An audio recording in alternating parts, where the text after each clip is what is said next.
कल्पना कीजिए, आप जंगल के बीच खड़े हैं। चारों तरफ सन्नाटा है। अचानक जमीन कांपने लगती है, पेड़ हिलने लगते हैं, और फिर आपके सामने आता है एक विशालकाय जीव। उसकी आंखों की चमक, उसके जबड़े की ताकत और उसकी गर्जना से पूरा जंगल गूंज उठता है। यही थे डायनासोर, धरती के असली शहंशाह। लेकिन सवाल ये है, ये आए कहां से? इनका जीवन कैसा था? और आखिरकार ये हमेशा के लिए गायब कैसे हो गए? करीब 23 करोड़ साल पहले, जब महाद्वीप पैंगिया एक था, धरती पर अजीबोगरीब जीव रहते थे। छोटे छोटे छिपकली जैसे जीव धीरे धीरे विकसित होकर कुछ नया रूप लेने लगे। इन्हीं से पैदा हुए डायनासोर।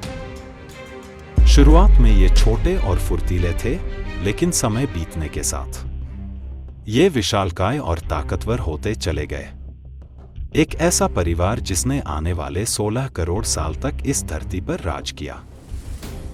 जरा सोचिए, इंसान का पूरा इतिहास सिर्फ कुछ हजार साल पुराना है, लेकिन डायनासोर इतने लंबे समय तक जिंदा रहे कि हमारी कल्पना भी छोटी पड़ जाए। अगर धरती की पूरी 24 घंटे की कहानी माने, तो इंसान सिर्फ आखिरी मिनट में आया और डायनासोर पूरे दिन के शासक रहे। जुरासिक काल, यानी डायनासोर का स्वर्ण युग। धरती हरियाली से भरी हुई थी। विशाल झुंडों में घूमते शाकाहारी डायनासोर, आसमान छूते पेड़ों की पत्तियां खाते हुए डिप्लोडोकस और ब्रैकियोसॉरस। ये इतने बड़े थे कि एक इंसान उनकी पूंछ के पास खड़ा भी हो तो रेत के कण जैसा लगे। लेकिन जहां शाकाहारी शांति से रहते थे, वहीं शिकारी भी मौजूद थे। वेलोसिरैप्टर जैसे चालाक और तेज शिकारी झुंड में हमला करते थे।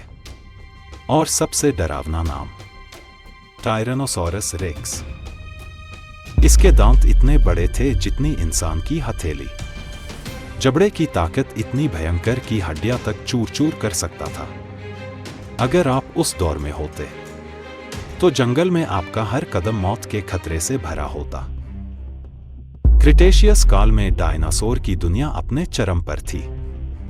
हर तरह के जीव, उड़ने वाले, पानी में रहने वाले और धरती पर राज करने वाले। कुछ वैज्ञानिक मानते हैं कि इसी दौर में पहले पक्षी जैसी प्रजातियां पैदा हुईं। यानी डायनासोर और आज के पक्षियों के बीच गहरा रिश्ता है। लेकिन रहस्य यही खत्म नहीं होता। सवाल आज भी बाकी है, क्या डायनासोर सामाजिक जीव थे?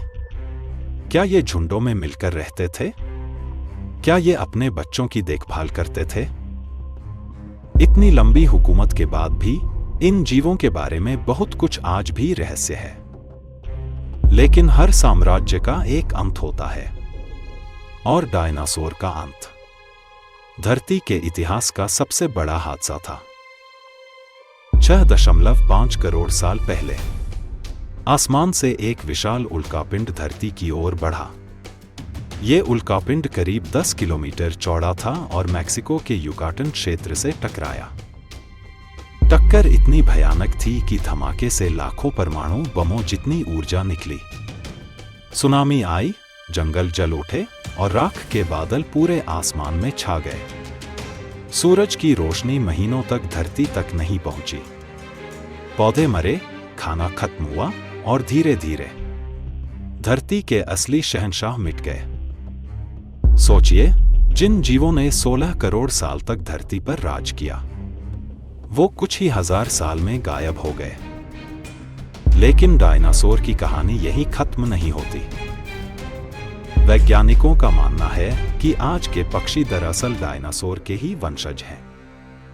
यानी जब आप आकाश में कबूतर या गौरैया उड़ते देखते हैं, तो समझ लीजिए कि आप असल में एक छोटे डायनासोर की झलक देख रहे हैं। इसका मतलब, डायनासोर पूरी तरह खत्म नहीं हुए। उन्होंने अपने रूप बदल लिए और नई दुनिया में जीना सीख लिया। डायनासोर की कहानी हमें एक गहरी सीख देती है। धरती पर कोई भी जीव अमर नहीं है। चाहे वह कितना भी ताकतवर क्यों न हो। बदलते हालातों में सिर्फ वही बच पाता है जो खुद को बदल लेता है। डायनासोर का राज खत्म हो गया, लेकिन उनकी गूंज आज भी हमारे दिलों और वैज्ञानिक खोजों में जिंदा है। ये थे धरती के खोए हुए शहंशाह।